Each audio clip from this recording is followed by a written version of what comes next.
Good morning. My name is Kyle Smith, and I am a student at the College of Southeastern in the History of Christian Missions class of Dr. James. And I'm coming to you this morning to tell you about a book report I did on Adoniram and Judson by Courtney Anderson. The title of the book is To the Golden Shore, and it was a great book, a fantastic book on the life of and missionary of Adoniram Judson. And just to give you as much detail as I can in a very short amount of time, the life of Adoniram Judson starts off in the book. The first several chapters are dealing with his father and his ministry as a congregationalist minister in the Northeast of the United States, and the life of his ministry and his struggles that he faced dealing with different churches during that time. During that time would be the late 1700s to all the way to the early 1800s, mid 1800s. And so you're dealing with a little bit different context than what we have today. But the book does a great job describing the struggles that he faced, the dealings with his family, and then how special Adoniram was. His father, after he was born, knew that he was very special and destined for something of greatness to do with the gospel. God has special plans for him. And so Courtney, Miss Anderson, does a wonderful job of helping to put that together. And then as Adoniram grows up, he's a typical young boy in a pastor's home, learning scripture, learning to be just a good son. He's well loved. Their family's very, loving and caring for each other and for their family.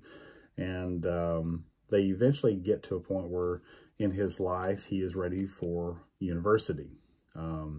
So his father, looking around at different universities, finds one at that particular time would be called Rhode Island University.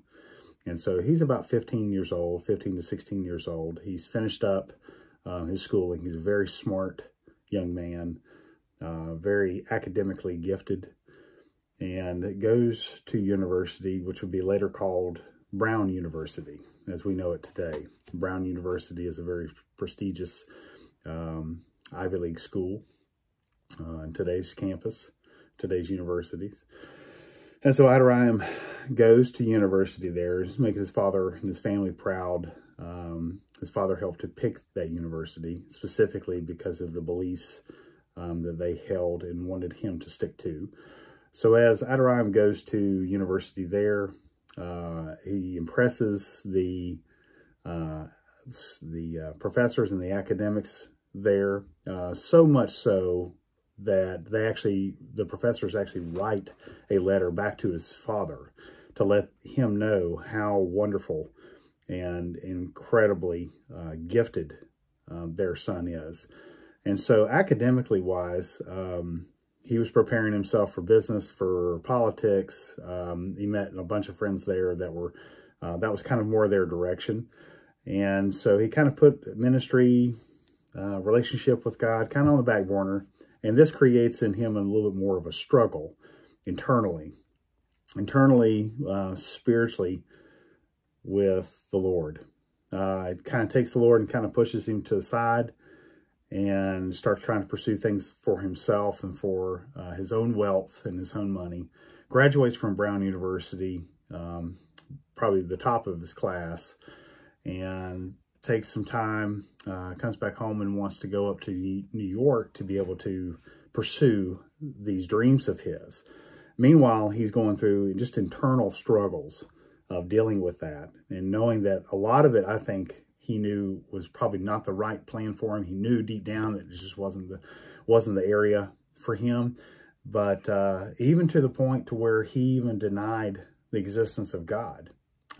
So he completely did a 180 in his life in comparison to when he went to university. He failed in New York and struggled and came back home, still struggling internally, and especially with losing a couple of friends due to sickness, due to many different things that were affecting him. Just felt like he was getting down to a very low point in his life. He then kind of skips a little bit forward through those struggles, begins to go to seminary. And as he goes through seminary and starts reading the Bible for himself, and God speaking to him, begins to change his heart and begins to see how wonderful the Lord truly is and having a true and right relationship with him. This goes on for several chapters. And in that, they go to the point where as he is pursuing ministry and the calling of ministry on his life, he begins to realize that through all of his preaching, his opportunities that he has to possibly pastor churches, that it's just not fitting for him. He feels through the calling, his heart is to take the gospel in Matthew 28 to take the gospel to the nations, to those that have never heard it. So as he goes down that road and internally trying to process a lot of these things, he gets to a certain point in his life where he's a young man. And it's also going through the foreign mission. If he wanted to be a missionary, he can't just go as a single. He needs to be married, properly married. So then he goes through and he meets his first wife, Anne. And as he meets his first wife, Anne, they kind of start off where it's kind of an odd relationship where they really just didn't hit it off the bat, but they, through time and progression, they get to see each other's hearts and get to see how much they love the Lord and how much they want to serve the Lord. And God kind of brings them together through that. And then through the struggles of going to Burma. Burma gets laid on his heart because they have never heard the gospel. He'd never taken a vision trip there. He'd never been there before, but Burma was the place that God put on his heart to go. And so him and his wife, Anne, go through the process of not only just being married and being ordained all in like the same day. That's how like unique and different the time period is that he had to be married and then ordained on the same day before they even started their honeymoon. So then fast forward a little bit, they go to Burma with some friends, some other missionary friends that have hearts. Some of them went to different places, but some went with them to Burma. And on the way that they're there, they meet some Baptist missionaries who are going to Burma as well. On the boat ride, which is probably, a month or so boat ride to Burma, Adoniram is struggling with the concept of baptism. And as he is struggling with the concept of baptism, full immersion as in the Greek, he studies and studies and studies and studies. And he has many conversations and even has these conversations with his wife, Anne, to the point where she's just like, I'm done with talking about this. This is nuts. And then he's convicted by the fact that he had never been fully immersed. So while he is a missionary on mission, he goes to Burma and is baptized by these other missionaries who set things right, I guess, in order for him. So they go through their life in Burma. He goes through many, many, many different struggles, many, many, many different challenges.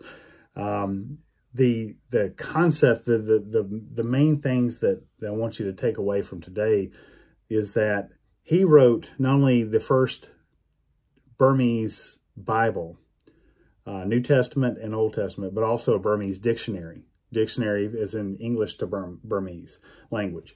Never been done before.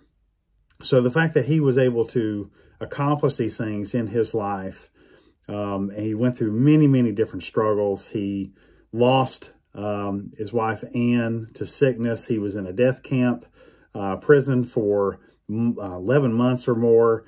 They went through many challenges, robberies, losses of friends. They just went through the ringer, per se.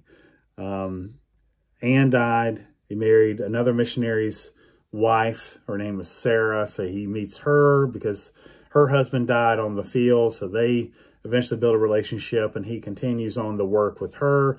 She eventually passes away. They have many children through this time, but also bearing many children as well. So you can imagine the grief and the anguish that he had through that. And he meets, on his way back to America, he goes to America to be able to gain support for what he's doing in Burma, and is single because he's lost 2 wives, he's buried children, meets a young lady who would later become his wife, and through his 3rd wife would be on mission with him until finally his death at the very end of sickness.